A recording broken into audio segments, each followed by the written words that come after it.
This is the Military Bottom Line Podcast, episode 63. Yeah, having the opportunity to travel all throughout Asia. Like my first trip was to Mongolia, and then it was followed up by Thailand and Cool. Nepal and Bangladesh. So being able to travel to all those places and work with people over there, it was really eye-opening in a lot of ways because every culture is different. But then there's also these like universal similarities just because we're all human.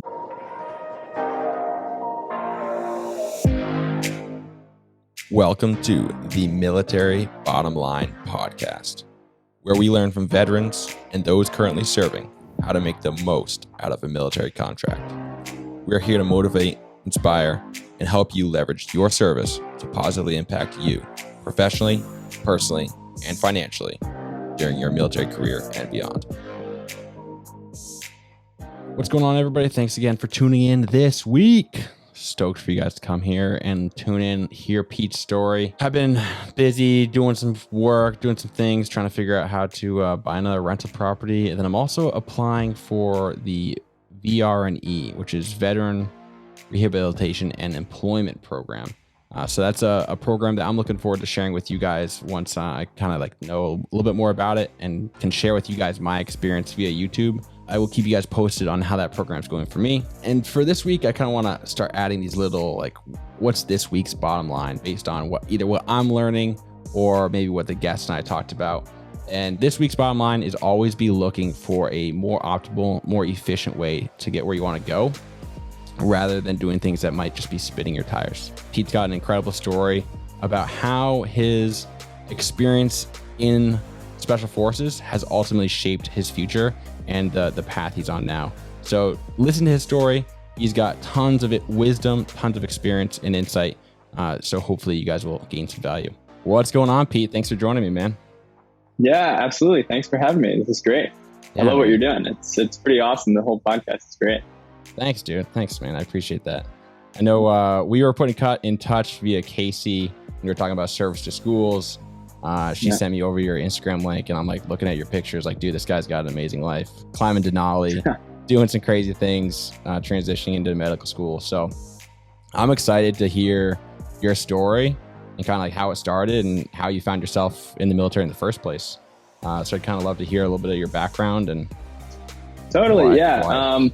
So I grew up not far. I'm in New York City right now because I'm just starting up med school this summer, but I grew up not far from here in Connecticut, although I kind of claim Vermont as home because that's where I'd always go when I was out of the military or on leave or whatever. House of 5 boys. So I had 4 brothers. So we were all very close in age. I think 6 years or 7 years separate us. So we would always be very competitive with one another. Usually it was always a fight, and any game we started ended up with someone in tears or someone fighting or whatever it was. And then I went through high school, onto college, went to West Point, and then that's kind of the pathway, my pathway into the military, because when you graduate from there, obviously you got 5 years back to the military. So I went from there into commissioning. I feel like some people kind of stumble maybe senior year into one of the academies and they're pursuing something else. And maybe like, ironically, the military is kind of like a secondary aspect of what they're pursuing. So at what point in your journey did you decide the military was what you wanted to pursue?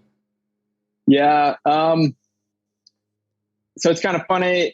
I was like the weird person at the time that I wanted to go to West Point because I had a cousin who went there. And my dad, he went there, but he was just like an athlete for the Army for 5 years. Like he had a great time and he served and everything, but he was an athlete.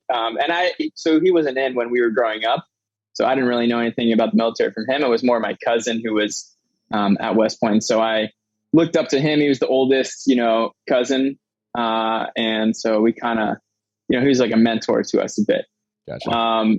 So I was interested in going to West Point as a kid. And then when I thought actually about it when I was in high school, I thought it was a good fit for me. I wanted something that was challenging, that I would get purpose from. So I ended up really only applying there, and was fortunate to get accepted.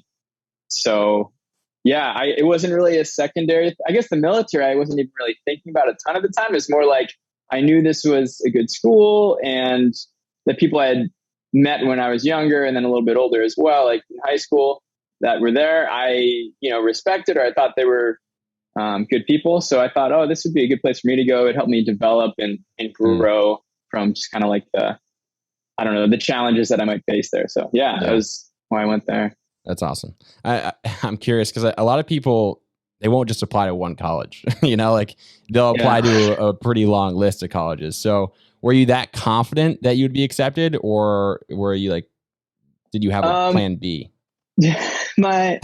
So I did end up, you sit down with your guidance counselor at some point in high school, and they're like, so what's your plan? And I was like, this is my plan. She's like, not really a good plan because that's just one place. And I told her, I was like, yeah, but that's where I really want to go. And she was like, well, you might want to look at other places as well, like to have backups or whatever. So I compromised with like her, and my parents were like, yeah, you probably should also consider other places, even though you're like pretty set on this. And I started the application process to Annapolis Navy and Air Force. But I was talking with the lacrosse team, the lacrosse coach at West Point, and the soccer coach, and I got a good indication that I would get in, getting like recruited for lacrosse. So once that happened, and once they're like, yeah, hey, we're going to give you a slot, gotcha. I felt confident at that point. Gotcha. So once that happened, I was like, good, I don't have to worry about the other schools. I can just apply to the one place that I want to go, and it should all work out. And it did. So I was just super fortunate, super lucky that it worked out. Yeah. But it also speaks to that you were, approaching it from multiple angles, not just dropping an application with no connections, no other, attempt at making a relationship there. So that's significant too. Yeah, definitely. My backup plan was to go, live in Vermont for a year and like cross country ski a bunch and maybe travel or something. I didn't really have it figured out, but no, I did have a general plan, and I thought it would work out okay. Cool. So then when you went to the academy and you commissioned after that, did you have something specifically you were hoping to get out of the military, or were you just along for the ride at that point? So yeah, I thought I would get out. I thought what I wanted when I was applying, and that's why I only considered like Air Force and Navy as well, was I just wanted to have some purpose. I thought, I was fortunate to come from like a background where I had like all the opportunity that could be given to me. And I kind of felt it a bit imperative to like do something that was like bigger than me and myself and what like I wanted to do personally. So that was like the driving factor to going to, West Point and then the military afterwards. And like the whole idea of service, I really liked. So I'd say that was like the biggest factor. Also, like I love adventure and doing stuff like that and working with people. So I thought that would kind of be a good fit. Cool. Right on. Yeah. So I assume you played soccer and lacrosse throughout the academy? So I split time, but during like the first summer, which is our like basic training, it's called Beast Barracks. Yeah. If you're recruited for a sport, you go and you practice during like mass athletics. It's like part of the day you do some sort of physical sport or activity or whatever. And the teams go and practice during that time because it's kind of your preseason. I split time between soccer and lacrosse. And then soccer season was the first season that hit. So I played soccer. I didn't really play at all that first season as a freshman. I wasn't good enough, but so I played soccer, and then this is like a unfortunate, I guess I didn't handle this very well, but I just wasn't ready. There was a lot of other stuff going on in my life at that point that I didn't really want to play lacrosse, but lacrosse got me into school. They were the ones who like gave me a spot. I just could also play soccer there as well. So, I had decided that I wasn't going to play lacrosse, and it was something that I really like grappled with. And, so the coach called me up like 2 days after the soccer season ended, and he's a super nice guy. He's still there. He's an amazing coach. I actually reached out to him recently, but I told him when I was on the phone after he called, I don't think I'm like ready to play. There was a whole nother story, but like a lot of other stuff going on, a lot of pressure and stress. And so I was not in the right mindset. And he was understandably very upset because he like, essentially he's like, I wasted a spot on you. And that wasn't my intent at the start of any of this. Like, I was like, yes, I want to do like both soccer and cross. Like, I was very excited to do it. But I just was not like in the right spot to do it. So told him. He was very upset, and I totally get it. And I felt terrible about it afterwards, like during the call, all that stuff. And then like I reached out to him just like, I don't know, probably 8 years after that to be like, man, I should like get some closure with it. And like, and he could not have been nicer. And he was like, don't worry about it. You know, I totally get, and he was really, really nice about it. So I don't know, I felt very bad, and it's kind of nice how magnanimous he was, or how kind he was about it all. Yeah. It's also cool though. I mean, like 8 years later, it still like bothered you enough to circle back and kind of like get some closure on that to a degree. So I think that speaks to a level of professionalism too, even if there was a separate agenda, Yeah, true. It would have been better had I done it earlier. Yeah. I'd put it off for quite a while, but I felt like I should probably address this. Yeah, right on. Yeah. So what did your military career look like? I mean, you were in total of 10 years, right? Yeah, 10 years to the day. I like set it up like that in case I want to go back. It's like they can't say I've only done 9 years. Like 9 years and 300 days, maybe they would count as 9. I don't know how it works, but I did 10 years to the day. Okay. Yeah. Right on. So I was reading in a bio on STS website that you were infantry platoon leader for a while. You switched over. You completed Q course and everything? Did you classify as Green Beret during that time frame, or what did the 10 years kind of have in store for you? Yeah, so I commissioned, went to Benning for like the basic infantry training, infantry officer course. And then my first assignment was Germany, which was amazing. Like if you can ever get to Germany, for anyone out there, get to Germany or Italy, something like that. Anywhere Oconus is awesome. Yeah. But Germany was especially fantastic. And from there, I deployed to Afghanistan just for a short period of time, like not very long, only 3 months, a little over 3 months. Came back to get knee surgery. Not from anything that happened there, but I had knee issues and I wanted to go to SFAS, Special Forces Assessment and Selection. And, for the officer route, you only have a certain time period to do that. And if I had completed my whole time in Afghanistan, my whole deployment, then I would have come back too late to get surgery and get ready and like heal up to go to the tryout. So I knew I had gotten accepted to go to SFAS. And so it's just like, thing I had to struggle with. Sorry. Is that an age limitation or a time and service limitation that you were battling with? So it's kind of like time and service. It's like once you're a first lieutenant promotable, I think you can go to the selection, and it's like a 2-year window or a year window, maybe like a year window to apply, and then like a year window to go to the selection.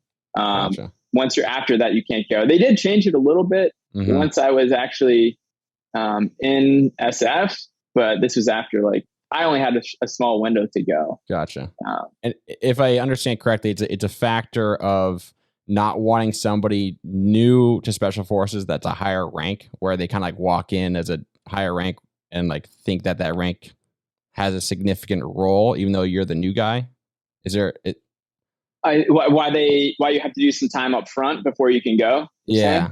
I think it's like they want you to like prove that you can lead generally in whatever capacity, whatever branch you're in, and like do well wherever that is. And that way you have like a knowledge of generally like how the military works. You've led people before, you've been relatively successful. Although like we can like OERs, I don't think are the best way to assess anyone, or like NCRs are not the best way but like based on those, if you do well enough, then they're like, they look at that and they're like, okay, you can come to the tryout.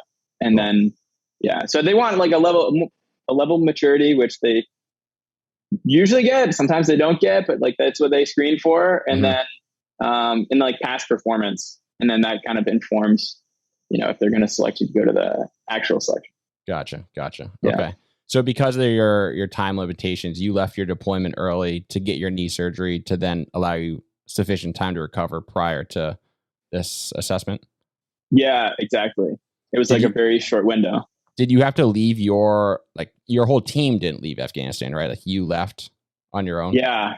And that was a really tough decision because all I wanted to do 4 years at West Point and the training that you're doing leading into your first assignment, all I was thinking about was I just wanted to deploy. I wanted to get over there. I wanted to do something that was purposeful or that I thought was purposeful. Mm-hmm. And so I got to my unit and my whole platoon leader time completed and we never deployed. I arrived as soon as they got back from deployment. So the timing was terrible for me and what I wanted to do. And I was fortunate to get a second platoon, a mortar platoon. So I still had a platoon and we did deploy. It was, well into my time as a lieutenant at that point. So I was lucky that I was able to do that. And so finally I get there and I'm this is exactly where I want to be. I've been looking forward to this for years and years. But I have to make the decision, do I finish this out or if I want to do SF, I have to leave country to then have the ability to come back here, in the future and do good work. And, that was a tough decision because you grow close with all your guys, had awesome guys, awesome squad leaders, platoon sergeant was amazing. And, it was a decision I had to grapple with, but I thought it was the right decision for me to go back, get surgery and try to go do this thing. Otherwise I wouldn't have the chance to do it later on. Yeah. Do you feel are there negative feelings? Do people give you a hard time for that in that kind of situation or what's the culture response to that? No one gave me a hard time about it because they knew it was something that I was really struggling with because I talked with, my buddy who was actually he was the XO, but he ended up deploying as the commander. So I would talk with him at length about this and I was detached from our unit. And so I would call back and talk through this with him and no one gave me a hard time with it, which I was very fortunate. I think I gave myself the hardest time. Everyone else was very supportive of that decision. Yeah. Nice. Yeah. So I was lucky. Really good people around me. Yeah, for sure. Yeah. We're often our own worst critic. So yeah. This is true. I guess it makes it easier to be your own critic than have other people criticize you in that sense. So yeah, that's true. Very true. So then you left Afghanistan, went back to the States or went back to Germany for the surgery? Germany. I went back to Germany and the launch stool. A lot of people know of it. Yeah. And was fortunate that that went well. It wasn't even clear it was wrong. It was scar tissue or whatever from tearing my MCL previously. And we just didn't know. But long story short, I got surgery, healed up. And then I had I think 4 months to train up from not a very good level of fitness, not where I wanted to be to where I needed to be. Yeah. And so it was I had a plan that was to the day, this is what I'm going to do this day, for the next 4 months. And it got me in really good shape and good enough shape to go to the selection to where I felt I was still nervous before going, but I knew that I was rucking fast and carrying a lot of weight. And I was in a decent spot, Yeah. Did you worry more about, your physical ability or your knee's ability? That close to a knee surgery, how much was that weighing on your mind? I was more concerned with my knee because just following that training plan was really, it was working well for me. But and my knee was doing well, but I was just concerned with selection is something 18 or 21 days, something like that. I think it's 18 days, but of constant, hitting it really hard and pushing yourself physically, carrying a lot of weight. I hadn't done that in my training plan because you have rest days built in so you can recover and strengthen. And so that was my main concern. And I was cognizant of my knee at all times. Whenever we could, I iced it, I elevated it, anything I could do while I was at the selection, I did to take care of it. And I was fortunate that it held up during it. Held up okay. I know that, everybody has their own strengths and weaknesses, but when it comes time for that assessment and selection, what is like there's rocking, there's running, like, is it endurance? Is it strength? Like if somebody were to be thinking about going to assessment and selection, where should they put their focus in that training? Yeah, I showed up, and the short answer is like rucking and endurance and carrying like weight for long periods of time. That's like the short answer. And like, funny story about it is like, I showed up and I'm not a big guy, I'm not like yoked, and I'm not tall, not huge. But I have good cardio. I know I can ruck well, but I show up and like some of these guys are just like monstrosities. They're like huge. I'm like, oh God, I don't know if I'll be able to keep up with any of these people, but it turns out, if you can ruck really well, you'll do well there. Like physically, you'll do well there. Obviously, you have to pass like the push-ups and all that stuff, but just being able to ruck and like push yourself for a long period of time carrying heavy weight is really key, I think. Yeah, for sure. I'm curious how those monstrosity dudes did, because like oftentimes they're not the ones that do well, Yeah, it's true. It totally depends. Like there are some big guys who could move like really fast as well. Honestly, I think the biggest thing is like the mental aspect. Yeah. Like being able to just keep pushing yourself constantly, and not giving up. The biggest thing they say is like, don't self-select. Like as soon as everyone's going to experience some sort of failure while they're there, and they're not going to be happy with their performance one way or another. They're going to falter. But what would set people apart from, like, I think those who were successful from other people who maybe weren't, and some people got unlucky, all this stuff. So like, all these different things can happen. But if you were able to not self-select, meaning like not get down about it, just like put it behind you, be like, yep, didn't do well there, whatever, I'm moving forward to the next thing, like, and just drop it. So you're not carrying this extra baggage on your mind and not like getting into this downward spiral of negative thinking where you're like, oh, I just failed that. What are they thinking now? Is the cadre going to rate me lower because of it? Like, make a mistake. It's like how you respond to it. Like, okay, yep, check, made the mistake, don't make it again, and like move on to the next thing. Yeah. That's one of those things that it's way easier said than done, though. Yeah. Oh, yeah. It's for sure. It is very, like, land navigation. It's like as soon as you're like, oh shoot, like, where's this point? You start thinking about it more and more, and then you get stressed, and then you can't think straight. Yeah, it's one of those. Based on your experience, do you have a practical advice on how to, actively do that? I think I'm actually typically very bad about that. Like I think about these things too much, and then I'm like, oh no, like I start thinking like worst case scenario, but I think you just weren't able to do that. Like so it was really the advice I was given prior to going. It's like, don't self-select. Like, you can be hard on yourself, like wherever else, but like once you get there, just focus on the task at hand. Because if you get caught up in thinking of anything else, it's just not going to work out. And it's not easy to do, but I felt like while I was there, I didn't have a choice because there was like the next event to think about. So you just have to like just focus on that next event. Yeah. Makes sense. Yeah. So you made it through assessment and selection, and then you like officially entered the pipeline for Green Beret. And that's like 2 years or something total. Yeah. I think it took me a little over 2 years. Okay. Yeah. Did that transition from, like, I don't want to say like regular infantry, but basically regular infantry into special forces, did that come on with an additional time obligation after finishing that pipeline, or what was that like? Yeah, it's when you graduate from the course, you owe 3 years back. So the date of graduation, you owe 3 years back. 3 years.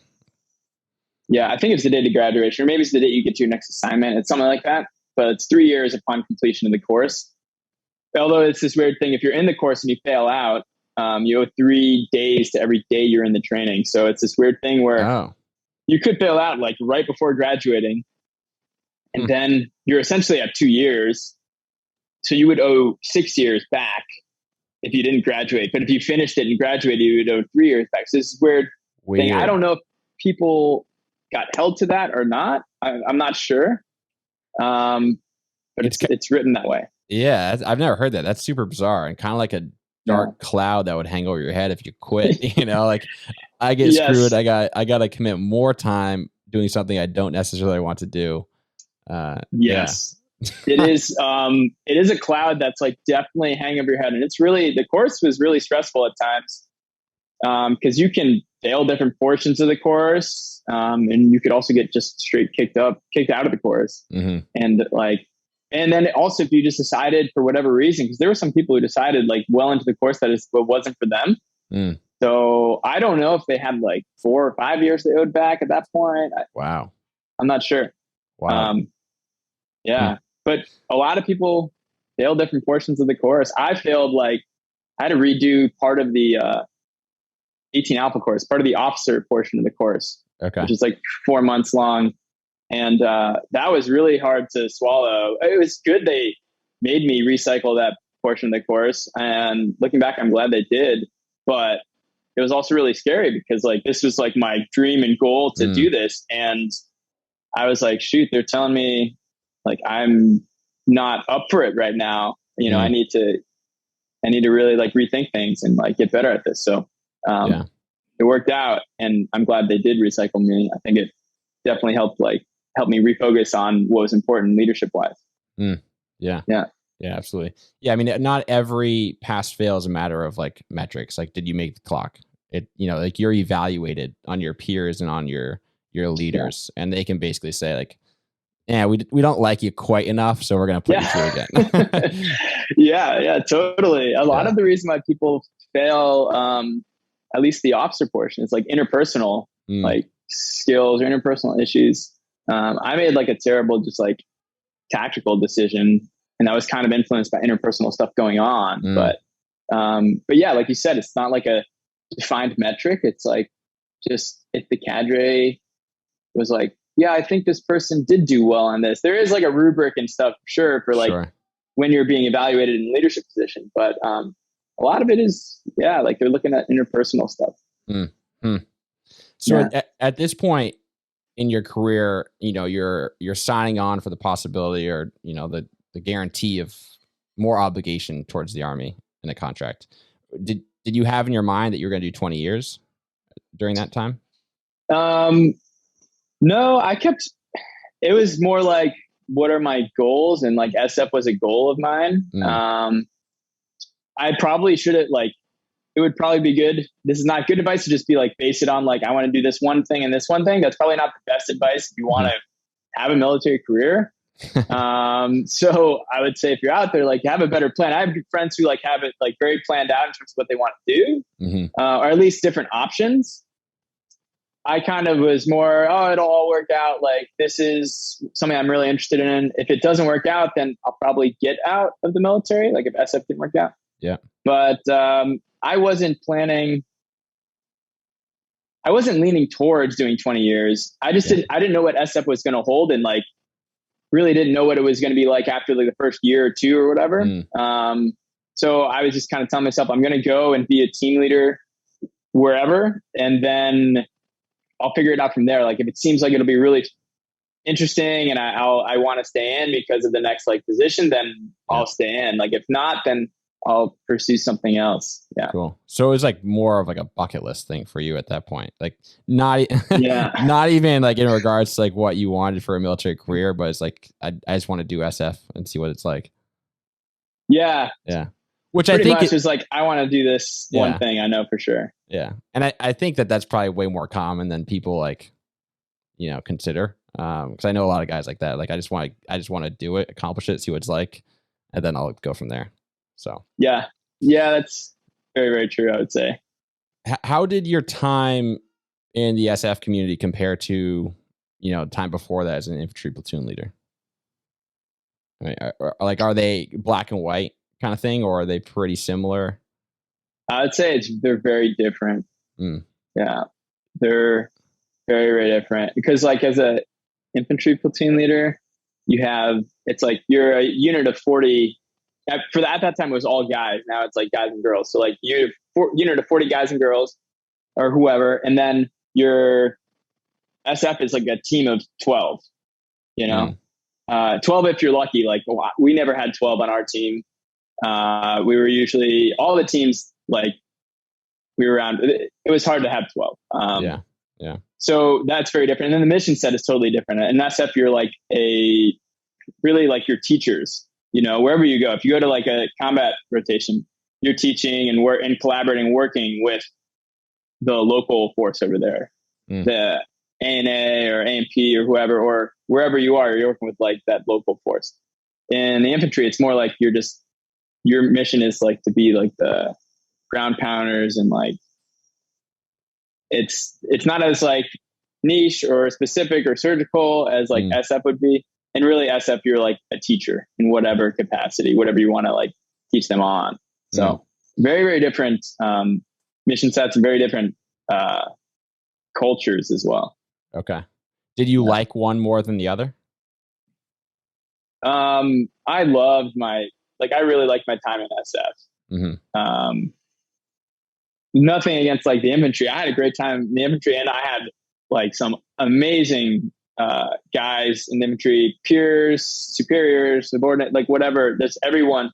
I had some great people there, but SF, I just felt like lucky to be working a lot of times with some of the guys that were on my team. Like I was like, there's a bunch of guys who are like, they're smarter than me. Like, super interesting, really amazing backstories. And for the most part, like very professional.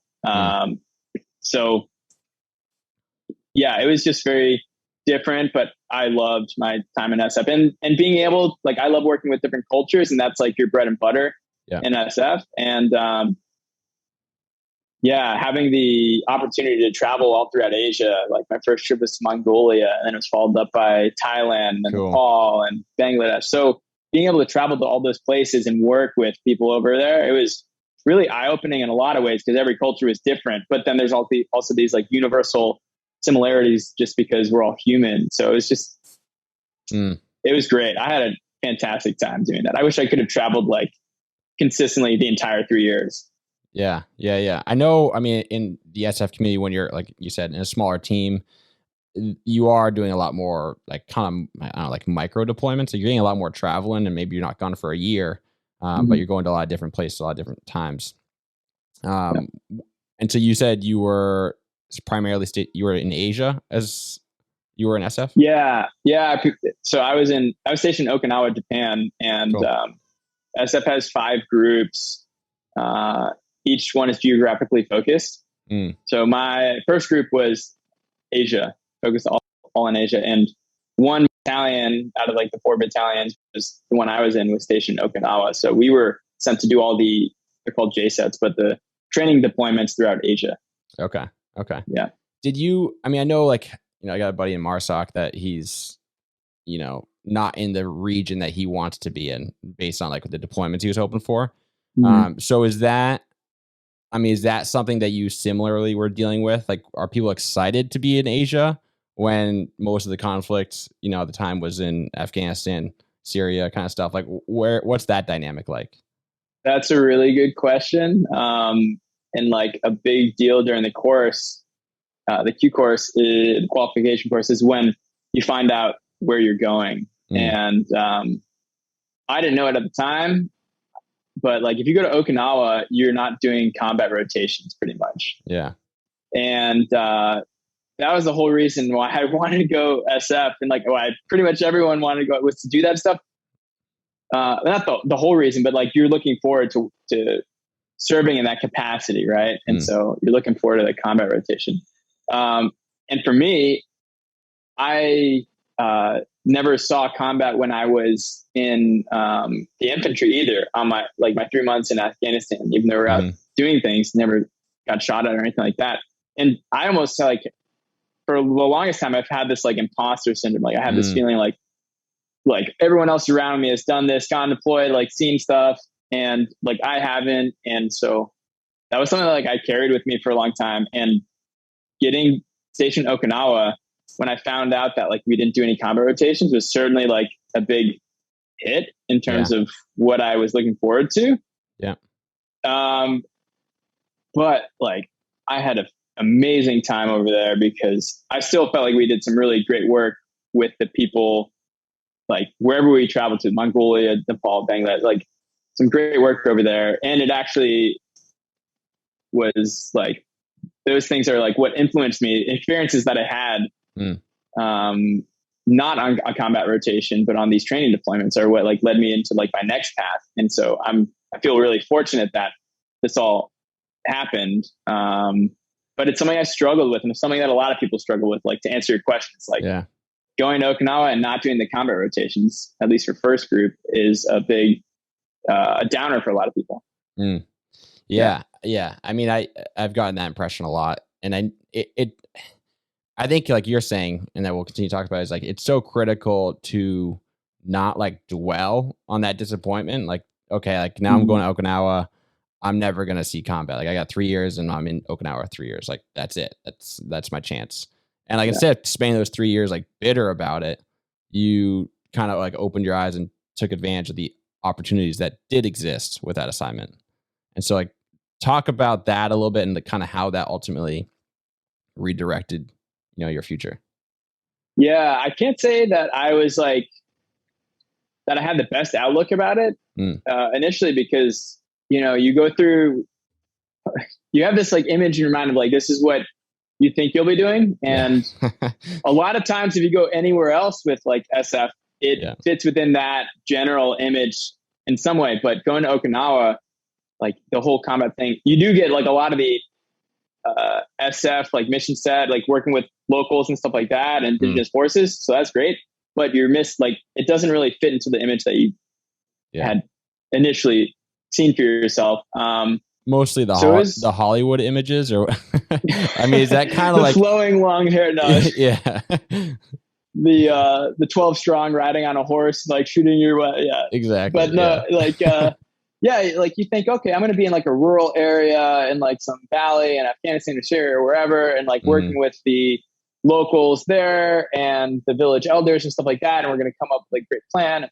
Like, but that is not how it always works out. And so, I would like to say that I had like this really mature outlook on, it's only 3 years, like not a big deal. But for me, it was like, those are the only 3 years that I would be on a team if I stayed in the military, because as like an officer, you're only on a team for like 2 to 3 years. Typically, usually it's like just 2 years, sometimes less.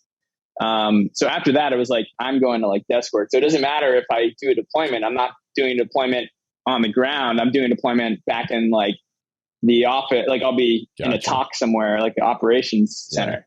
Yeah. But I will say, like, I think when I finally came to terms with the fact that, hey, like, what, it's not the worst thing. And I knew big picture, like I shouldn't be hoping for this. Cause like I didn't hope for it ever when I was like in the infantry either, when we were there in Afghanistan.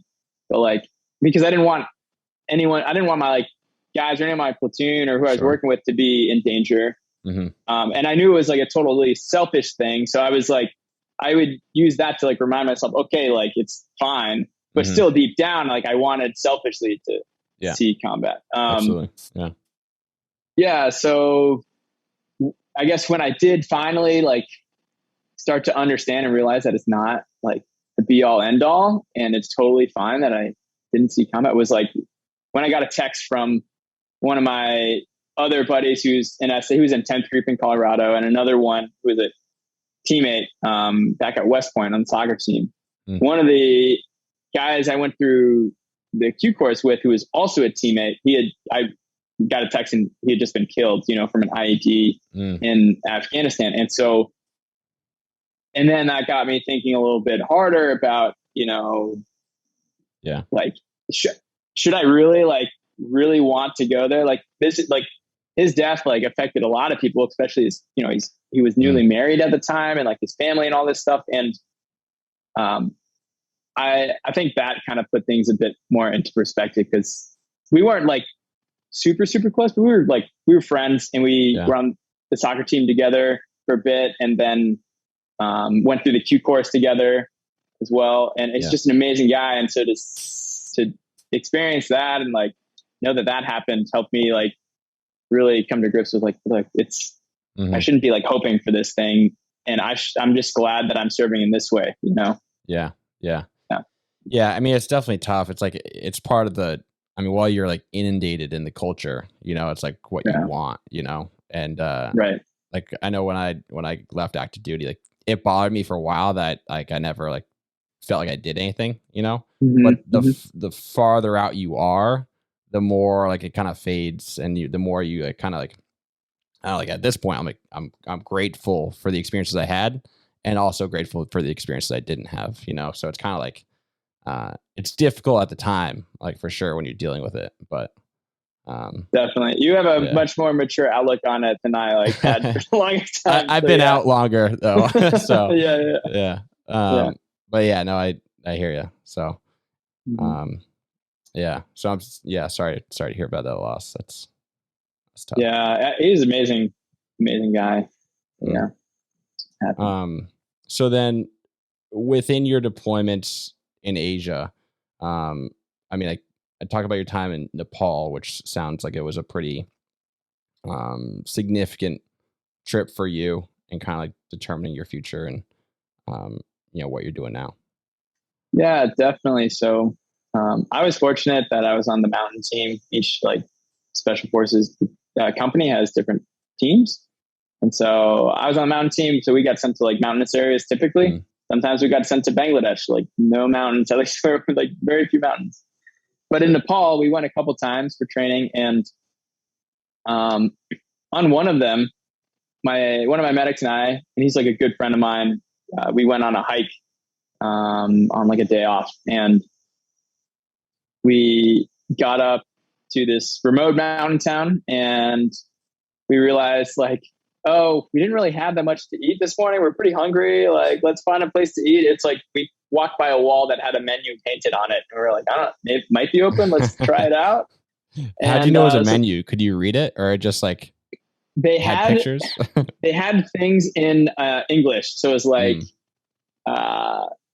tukpa soup, and like it had masala chai, like masala tea and stuff like that. So but it was like a list of like 8 things or something on the wall. And we're like, okay, perfect. Tibetan bread and honey, like we need carbs. So we're like, yeah, let's go in there because we got a long day ahead of us. And so we go in there, and I can be super long-winded. So just, tell me to speed this up at any point. I love a good story. Yeah. So we go in there, sit down. We order what we want, like Tibetan bread, tea with honey and stuff like that. And, then I ask for the bathroom, just go back, like go to the bathroom. And on my way back there, because it's just these people's, their house. And they have this, like their kitchen, essentially, they put like a table in there and you can like go and eat, but like nobody goes there, especially anymore since they built a road to the valley. So this is like, they see like a handful of people every year.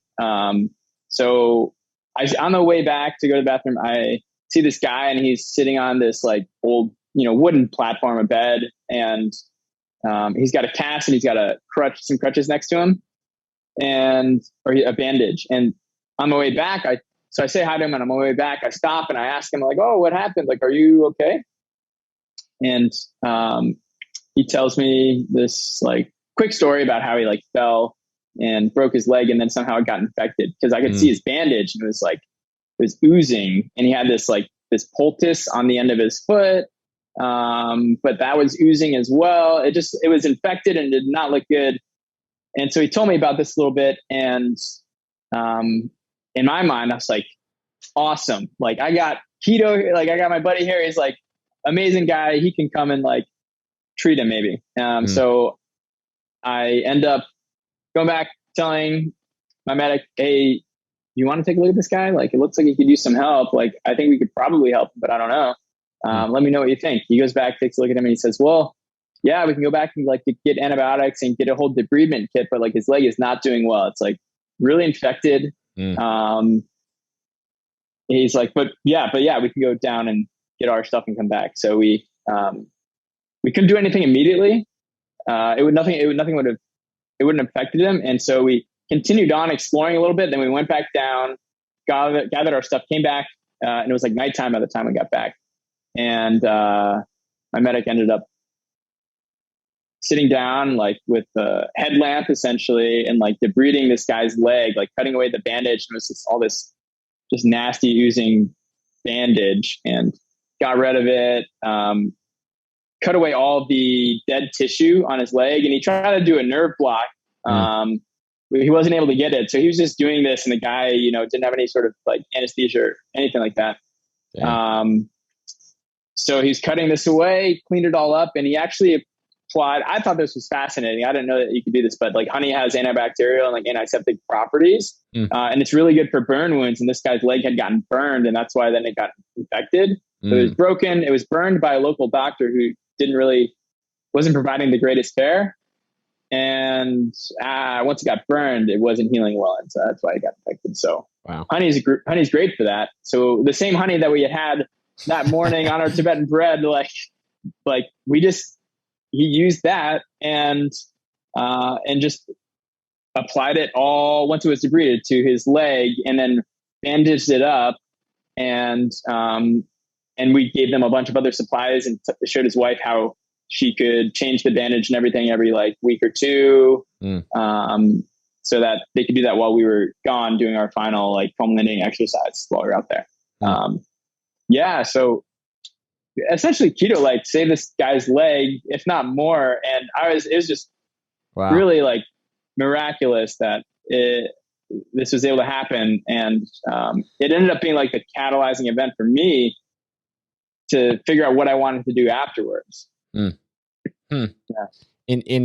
I'm curious, did you end up being able to go back and see the leg after a period of time? Yeah, sorry. So I forgot to mention. So we went back.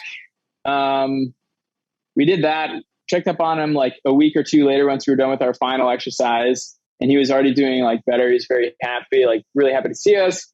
Then we did a second rotation to Nepal. And on that one, at the very end, we were able to find some time to travel back up, hike back up and see him, and just unannounced. And he was there in his house again and was just like he was walking around, everything. He was like totally fine. Like his ankle, since it was broken, it wasn't set right. I was still like, you could tell, but he could, like, the burn was no issue, like no infection. Like he was doing fantastic. It was like, I think 8 or 9 months later. And so that was really like rewarding to see that, and to see like how it really changed his life. And it wasn't anything I did. It was like all obviously my medic. But I was just like amazed that, that he had this knowledge that he was able to apply to really change someone's life, to really like improve this guy's quality of life. It was unbelievable for that guy, because like their life is already hard as it is. Like Indra, the guy who was treated, would consistently say as Keto was debriding his leg, like life in Chemang is like, it's very hard. Like, it's difficult. The winters are very cold, and like, that's why you have to get firewood. And like every day we're working. And it's like, you can't really get ahead of things. You're just like always trying to like maintain, is what it sounds like. And so, had he not been able to gather firewood, it would have impacted the entire community, right? Like his family, his extended family, and then everyone else in the community, because they would have to, care for him, and he wouldn't be able to care for his like own family, really. Yeah. So it was really impactful to see my medic being able to like apply that and really change someone's life was amazing. Yeah, that's an awesome story. So how did that experience redirect your future? I mean, at that point before that happened, were you thinking like staying in SF, or, I mean, where was that fork in the road there for you? I think at that point I was leaning towards getting out. Like I was still open to staying. I didn't see a ton of, I don't know. I was still deciding, but I was studying for the GRE, or I made the decision after that second trip to study for the GRE, to see, how I do and what options I would have open. Because I was like, well, if I do anything, I'll like go to business school. It's like 2 years. It's like relatively quick. It's a good option to then move on to like other things. It's kind of like a good launching pad to go pursue other opportunities. Definitely. But then on another trip that followed soon after Nepal, we were in Japan and doing like ski training, because we were a mountain team. So we had to do that. We had to learn how to do that stuff for teach everyone else on the team, anyone who didn't know, like how to do that and work in the mountains with skis and all that. And so we were up there, and our battalion surgeon came with us because he was trying to get his diploma in mountain medicine. And like one of the things you have to do is get avalanche training done, certification. And we were doing that as part of our training, getting our avalanche certifications. And so he joined us so he could join in on the avalanche certification for his diploma. And while we're up there, he's like this really tremendous guy and he's a mentor of mine now. And we just talked because I talked with him previously, like I'm interested in medicine and I really love some of the training we're doing medically. But like, it seems like such a long road, to go to lead now. And like, I was probably like 31, 30 at the time. Like by the time I could even start, I'd be like 33, that maybe 34. And I sat down and talked with him though. And I was like, I just wasn't interested or super motivated with studying for the GRE. And like the thought of going to get an MBA for me wasn't really, I don't know, didn't inspire a lot of like excitement or motivation. But then when I talked with him, just like at this hotel we were staying in, like in Hakuba, Japan, and talking about medicine, the prospect of practicing medicine, and about the story I just told you, he was like, well, why don't you just do medicine? I told him the same reasons I just told you. Well, it's a long road. And I don't even know if I like would be able to do what I want to do in medicine, because, you have to perform it. You have to do so well on your tests and boards and all that stuff to then get these certain specialties. And, he kind of like allayed all those fears and was like, look, if you apply, you'll get in somewhere, like it'll all work out. You will be able to make it happen. Like, I wouldn't be concerned about that. It's just, do you want to do it? Are you excited about that? And like, I got more and more excited about it. I was like, yes, this is what I want to do. If I can work in the same capacity that my medic worked in, and like just providing care to like basic care, not like very advanced care, but basic care to people who like need it, who just don't have access to that basic care. I was like, I feel like I'll be pretty happy. Like, cool. With my life and everything. So yeah, that's after talking with him in that hotel, I was like, I didn't study for the GRE once again. I like started focusing on my medical, like medical school applications and like post-bac applications and stuff like that. And that was a turning point. And it was the catalyzing event was kind of seeing my medic and like his work in Nepal. And then I would say then like talking with my battalion surgeon, be like, I could do this. And I think I'd be really happy doing it. Yeah. I mean, the change from the GRE to the MCAT is like pretty significant. It is. I never took the MCAT, which is like, super lucky that I didn't have to take it. How does that work?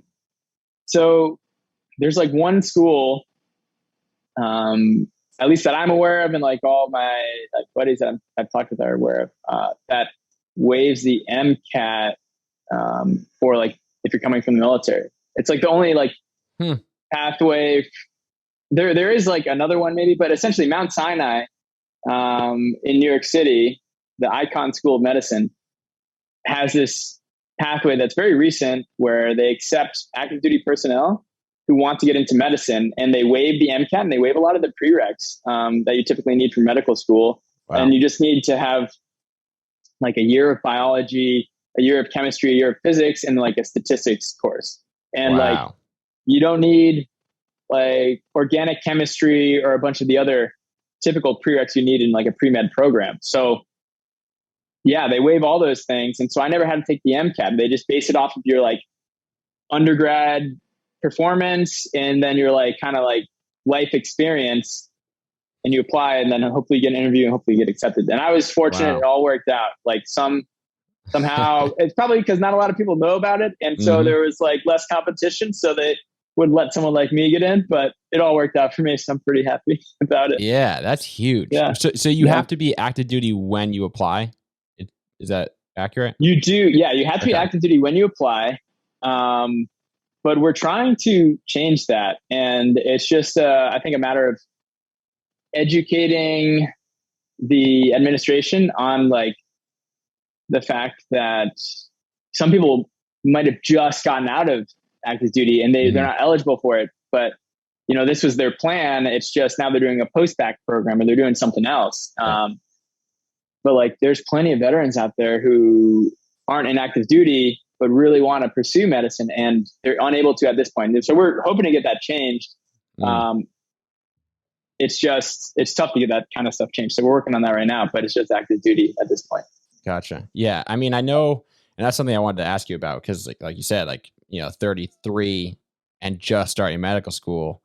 I mean, dudes that did 4 years in the military feel behind. Yeah. So that's true. So one, any opportunity to kind of remove some of that time commitment required to get where you want to go for veterans is huge. But also, I mean, how did you, I guess you ultimately made this decision that you just wanted to do medicine. You wanted to be a doctor. And so you just kind of put the time and the years behind and ignore it and move on, kind of thing. Like, how do you face that? Yeah, I don't think you can ignore it. It's very clear, especially in my classes that I'm doing right now, that I'm older than the vast majority of people. Yeah. But they're all all the other students as well. They're amazing. I'm impressed. They're super mature and super intelligent, all that stuff. But yeah, going back to your question, coping with that, I just did I had thought about this a lot and did some really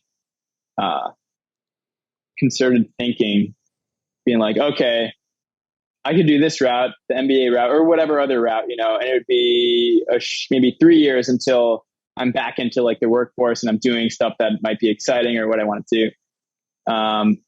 Or I could do this route where it's you do 4 years of medical school. But before that, I didn't know if I was going to get into Mount Sinai. So it'd be a 2-year thing of a post-bac program, and then study for the MCAT and apply for a year. So that's 3 years right there. And then start school. And that's 4 years. So that's 7 years. And then you do your residency, which is anywhere from 3 to 5 years. So you're at 10 to 12 years. Yeah. So I really had to think about this.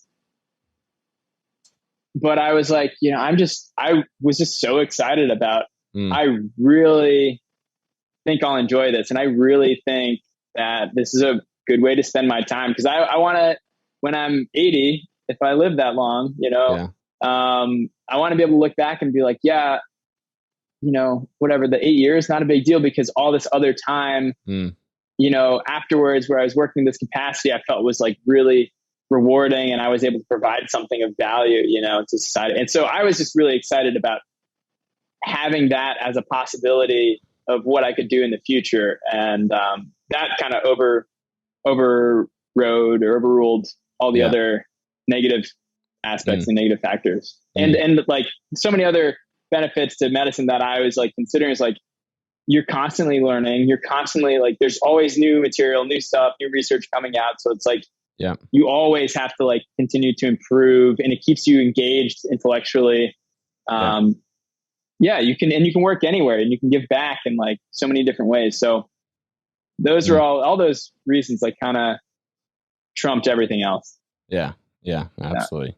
I think also, I don't know, whether it be an age or an event in life that makes us recognize that it's way less about what the end goal is and more about the process to get to the end goal.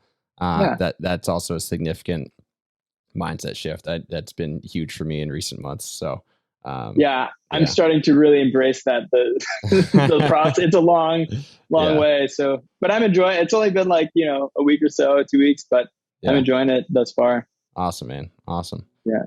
When you said we are trying to change that for the active duty application thing, talk about that. Who is we, and how are you going about trying to change things like that? Yeah. So it's at Mount Sinai, now there's a pretty good veteran community. And the whole program is started by this guy, Chris Belair, who's a good friend and just amazing guy. And he somehow set this up with the admissions committee and with the administration, taking active duty into Mount Sinai. And then he's been the mouthpiece, where he's been trying to talk about it with everyone to spread the word, because it's such an awesome opportunity. So now the veteran community has grown a bit. It's only been 3 or 4 years now that I think this is the fourth year, they just accepted people through this pathway. So it's pretty new. Not a lot of people know about it. Yeah. But there are also other guys and gals who were in the military previously who didn't go through that pathway into Mount Sinai, but they're at Mount Sinai as well. So like there's a decent veteran community, and we are pretty close. Like Chris actually lives like next door, like in an apartment building, like right next to me. But we're very close, and we get together. We'll have like a Zoom cocktail thing coming up this next weekend to try to see like how we can continue to give back to like other veterans, right? And like how we can build out the community some more. So when I say we, it's like the MedVet community at Mount Sinai, hoping to collaborate. And we've gotten on calls and talked with admissions about this, and we've brought it up to them multiple different times so that it can hopefully get opened up to just veterans in general, because there's so many like qualified veterans out there. They just don't qualify for this program because it's limited to active duty right now. So we brought it up a bunch of times. They're looking into it for sure. And they've been super supportive of everything that we've been trying to do thus far. It's just, I think it just takes some time. Yeah. Yeah. All those things take time. Yeah. Big organizations like that. Yeah. So I was assuming that answer was going to segue into service to school, but I assumed wrong. So talk to us a little bit about, I know you're involved with service to school. And I don't know if that was a key player in helping you find that pathway into Mount Sinai or what, but I don't know too much about service to school and like what their abilities are and what they do exactly. So I'd love to kind of hear what your role is. Yeah. Thank you for asking about it, because service school is like, it's just an amazing resource out there for any veteran who is considering any like higher education, no matter what the degree or program. I didn't go through them directly, but Chris is an ambassador with Service to School. And so I got with him, and I had heard about Service to School from someone else. And since I was working with Chris and I was talking with another friend of mine about it, Dan Borchik,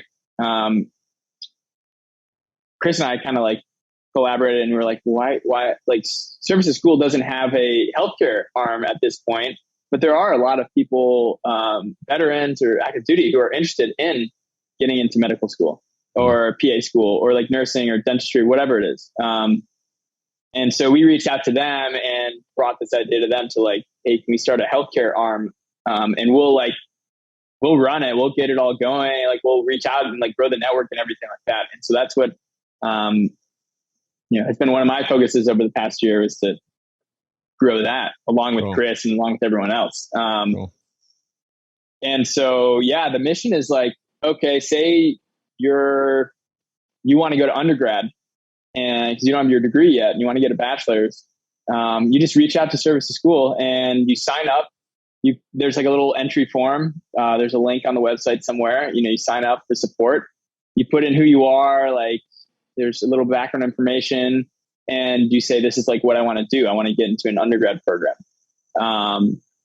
You can do that now. Like you can do that for business school as well. That's really like they have that figured out super well. Same with JD and other grad programs. And then we've started with the healthcare side of things. So now we've like grown a good amount. And if you want to go to like nursing school, we have people we put you in touch with who are nurses right now, or like MDs or DOs or PAs, like a bunch of PAs. We just brought on a PA director just several weeks ago. And so we hold webinars to talk about, how to get into PA school, how to get into medical school, what's the application process like. But the biggest thing I think like Service to School provides is like just an individual who acts as your ambassador, your mentor, to like go with you step by step through the application process, whether it be like, what schools should I apply to? Am I competitive here?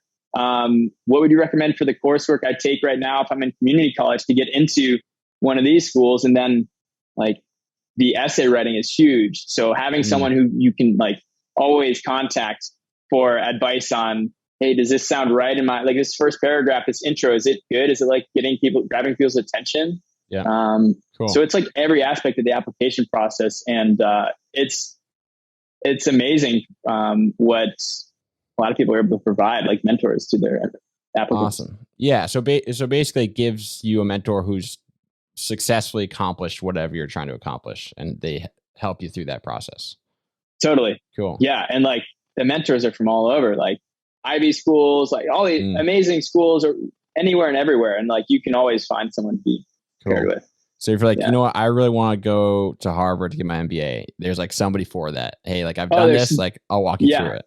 Cool. There's like a lot of ambassadors from Harvard, MBA, HBS, or like Wharton, like UPenn or Stanford Business School, or like Stanford Medical School, like people from all over. Yeah. When should either active service members or vets, because both can use the program, right? Yeah, bro. Yeah. It's open to everybody. At what point in their thought process of like thinking about a program or thinking about school should they reach out to service to school? Early, mid, late? I mean, like as soon as they have the idea, they should just like reach out and talk to somebody, or? Yeah, I would say like, if you're like, yeah, I want to go to school, I'm not exactly sure, like this school versus that one, or this program versus that, just reach out to service to school and they can answer, like they can help you with it. Right. Like we can help you. I did a lot of the undergrad stuff like initially, but now I'm focused more on like the med stuff, the healthcare stuff. But there is somebody, if there's like a field you want to get into, they will be able to put you in touch with someone who can answer your questions. Right. And like, you want to go to this specific school, they can pair you with someone like at that specific school typically. It depends on like the availability of ambassadors, but I would say to answer your question, like if you're thinking about going to school for higher education, just sign up, like contact them. Worst case, you decide like, oh, you don't want to do it anymore. Okay, no big deal. But like at least you explored that option, and there's a lot of ambassadors out there to provide support. So you just have to sign up and get some information from them. Awesome. Yeah. I also saw that you're working on like a fundraiser to help veterans pay for and like afford medical school, because it's like obviously a pretty significant cost. And the GI Bill in certain cases does have its limitations. So like, what's your mission with that fundraiser, and like how can people help? Yeah, so because the veteran community at Mount Sinai has grown, this was like a fundraiser I was doing for like all veterans at Mount Sinai, and the money is going to go to just those who need it most. The veterans who like need more financial aid than others for whatever reason, like they don't have the GI Bill anymore or whatever. So yeah, that was what the fundraiser for is, because I was climbing Denali, didn't make it to the top. We didn't summit. Still made for some great pictures though. Yeah, I made for some good photos, but yeah, it was like, you know what, like a lot of people do fundraising for these types of things. Like I think it's worthwhile. Like I'm not using it to like defer the cost of the trip or anything, because like I already paid for all that. I already figured it all out. I just think like this could bring some more light to like what we're facing at Mount Sinai. There is still like a heavy cost, like a significant cost to medical school. The GI Bill covers like 25,000, I think, for New York, and like Sinai is a private school, and it's like 60 grand for the tuition for the year. So there's definitely like a delta in there. Does Sinai have the Yellow Ribbon program? So yeah, another thing is like that's why I say they've been so supportive. Like we've reached out and done some fundraising on our own. Like my roommate, Jay Brooks, is another guy who got in through the military partnership, and he's done a lot of amazing fundraising to like help defer the costs. But Sinai announced, they've been so amazing. We got on a call with them. The dean was like, yep, I love the idea. We need to increase the Yellow Ribbon funding. Let's figure it out. Like, let's do it. Cool. And so they just increased it this year from, it used to be two veterans at school, which there are definitely more than two veterans, could get, I think $10,000 each from Sinai, and then another 10 from the VA. And now Sinai made it available to all veterans, so like unlimited number, so anyone who goes there that's a veteran can get the $10,000. So now it's great, because so you got the GI Bill, which is 25, and the Yellow Ribbon program, which is another 20. So then it's like a $15,000 difference versus the like $35,000 difference out of the GI Bill. So it's significant. It's a huge help. but there's still going to be people who don't qualify for yellow ribbon. Mm-hmm. So that's why it's like we're still trying to do fundraising for those people who don't qualify. Like I qualify, I'm fortunate. There's other people who do, but not everyone does. Yeah. Yellow ribbon's an awesome program when coupled with a school that's like willing to hook it up. Amazing. So, yeah. I didn't even know what it was before I got out. Like I didn't know what the yellow ribbon program did, and I'm finding out about all these things. You probably know so much because you talk with so many people about like the different benefits and everything that you have as a veteran once you get out. Yeah, self plug. I did make a video on YouTube for the yellow ribbon program. If you want to check it out. Nice. I will for sure. That's awesome. Have you done vocational rehab? Have you done I'm working on that one? I'm actually applying for that program right now. So that's something I'll probably make a video about, like after I know more about the program personally. That also I haven't used yet, but I am aware that's a pretty incredible program. So I think that could because I'm going through it right now. I have my first call like this coming Tuesday, and and I'm just learning now from like other people, just like word of mouth, that like how amazing the benefits can be. It depends on if like you qualify and like what level and like what they're willing to pay for. But someone I talked with, like they got all of their master's degree at Harvard paid for through vocational rehab and didn't even touch their yellow ribbon or GI Bill. And they got like a computer out of it, and like all this other stuff they needed. So it's like a really phenomenal resource if you can make it work. Yeah. And I think that's a new change where the VRNE or Voc Rehab, which is like synonymous, that funding, if used before your GI Bill, does not count against your GI Bill time. So there used to be a clock of like you're only allowed 48 months of GI Bill use. Right. But now the VRNE doesn't. It's not GI Bill use. It's VRNE use. So it's like a separate thing completely. It's crazy. It's crazy. It's totally crazy, and it's amazing. And if like you qualify for it, it's great. Like there are plenty of people out there who need it, and so take advantage of it for sure. Awesome, man. Well, dude, I appreciate your time. I appreciate you telling me these stories and kind of like sharing your experiences. Thank you for having me. Yeah, man. I'm excited to see you kind of complete this mountain and eventually be on the other side of it. Hopefully I'm more successful on this mountain than I was on Denali. So fingers crossed. Fingers crossed. Yeah. Hopefully there's no altitude problem. Was it altitude or like just weather? I mean, weather was so bad. It was like extremely cold, and conditions weren't great. Yeah. I hear you. I want to give these closing questions a test drive. First one's to kind of ask the people on Instagram, the viewers on Instagram, what they kind of want to include at the end. So we're gonna give those a test drive if you're cool with it. Yeah, let's do it. First question, closing question: would you recommend the military to others? I would say it just depends on what you want, right, or what you're interested in. It's amazing. I had plenty of people who joined, like guys and gals like who were in the infantry who joined because it was something to do as a job, and they can get like education benefits out of it and then go to college, which totally makes sense. So I get that. For me, it was a great fit because I like the sense of adventure.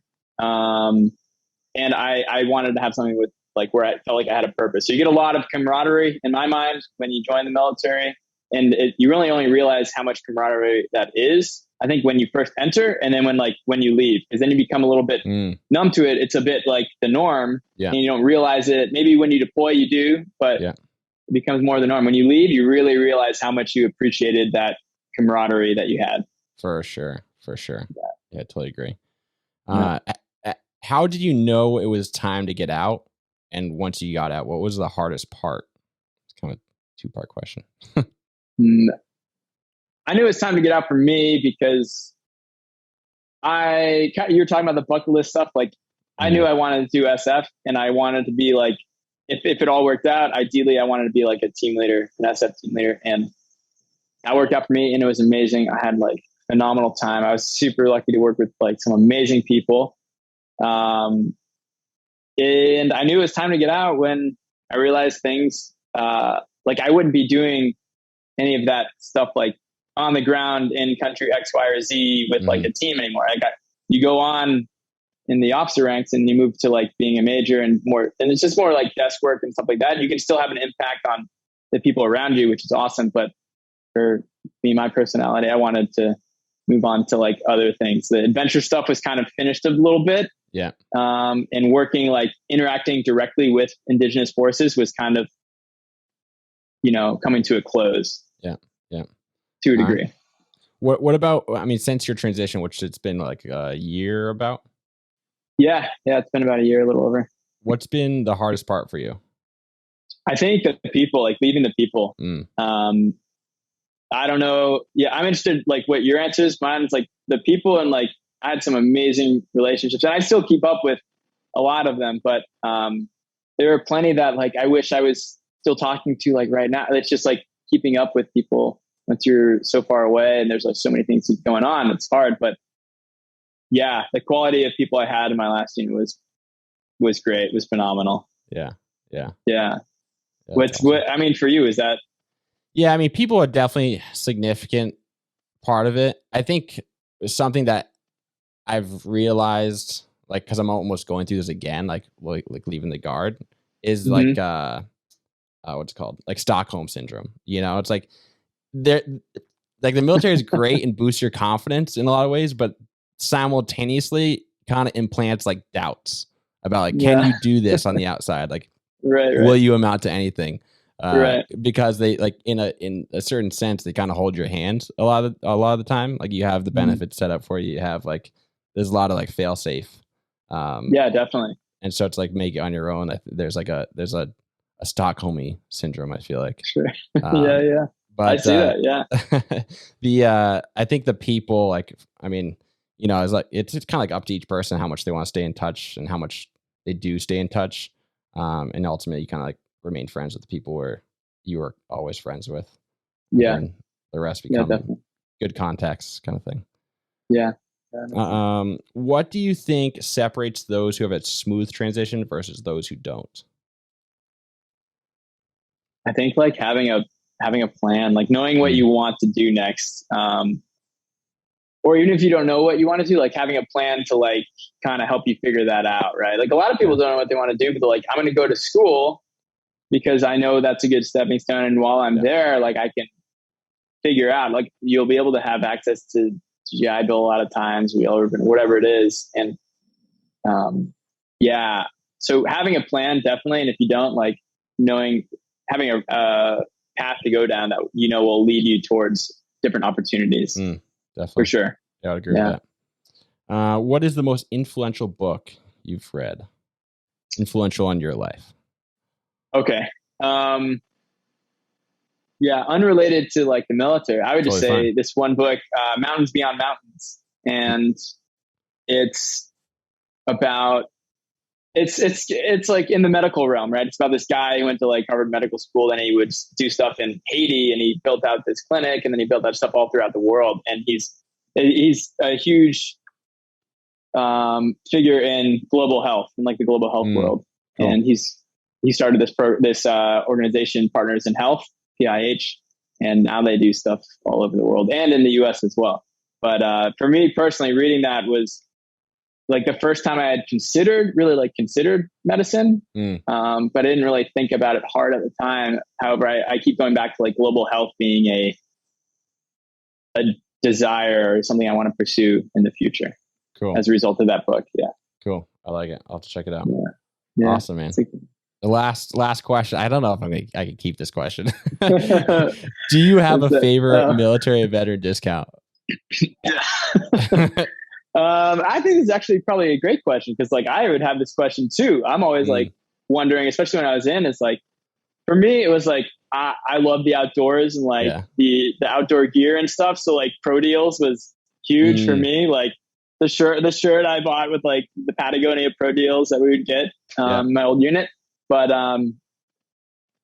honestly, like probably the best discount you don't really think about is what we already talked about. It's like service to school. It's like if you want to get into a good school, like they will help you to no end to get there. Like one guy I was working with, he just got into Stanford and Princeton, and he chose Stanford. Wow. He's from California, but like he was doing community college. But he was like he was in the Marines, enlisted, like dropped out of high school, enlisted in the Marines, and now he's going to Stanford. So like you have guys and gals who like are doing amazing things, and it's certainly not like because of like my help or because of me or anything like that, because there's like plenty of other like ambassadors, plenty of other people, just like having access to someone that can like direct you a little bit and help you with writing your essays is amazing. Cause like, and that's all free. So it's not even like a discount. It's just like, it's totally free.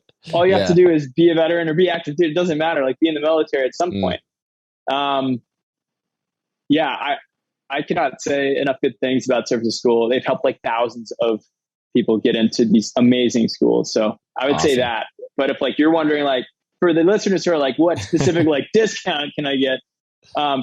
I just always am attracted to like anything outdoors. So like Experticity is like a discount site for the military. If you're in a soft unit, you can have a SOCOM email, then you can get like access to like Black Diamond Pro Deals, Patagonian Pro Deals, stuff like that. Or the Epic Pass, the military Epic Pass for skiing. Like I love skiing. So like, it's amazing. It's $150 or something like that. Yeah. Like a one ticket at Vail, or at a lot of mountains, it's like more than that. And this you can buy for $150 and ski like anywhere. Yeah. Yeah. I mean, what it's like a $2,000 value or something crazy like that for $150. I think it's like $800 to $1,200, something in that range. Okay. But it's a lot of money you're going to spend to do that. Or you could spend $150 if you're in the military and you get this amazing pass and you go. It's like so many different mountains, and I don't think it's capped, or maybe it's capped at like 8 days per mountain or something like that. But it's a really phenomenal deal. So yeah, that's a good point. Awesome, man. Well, I really appreciate your time, and I'm stoked for you to be on this next part of your journey, and I wish you best of luck. Yeah, likewise. And I think the podcast is awesome, and I'm looking forward to the Yellow Ribbon one, watching that, and then also the VR&E one. Thanks, man. I'm going to watch it so I can learn a little bit about what I have to do.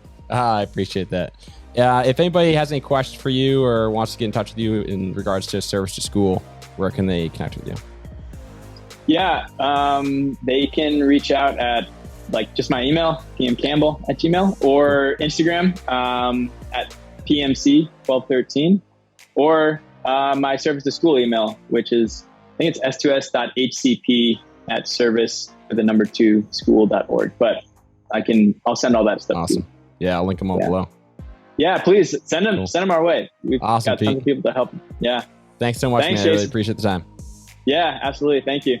Hey guys, thanks so much for tuning in. All of Pete's contact information is included in the show description, kind of like right below the episode. In addition to that, his most influential book, Mountains Beyond Mountains, is also linked below if you want to give that a check out on Amazon. But yeah, I hope you guys enjoyed, and don't forget to check out the videos that I put on YouTube. Subscribe to the channel out there, because there's a lot of good resources where I talk about veteran benefits, my experiences, my lessons learned. And so don't sleep on the YouTube channel either. All right, guys, gotta run. See you guys next time. Peace.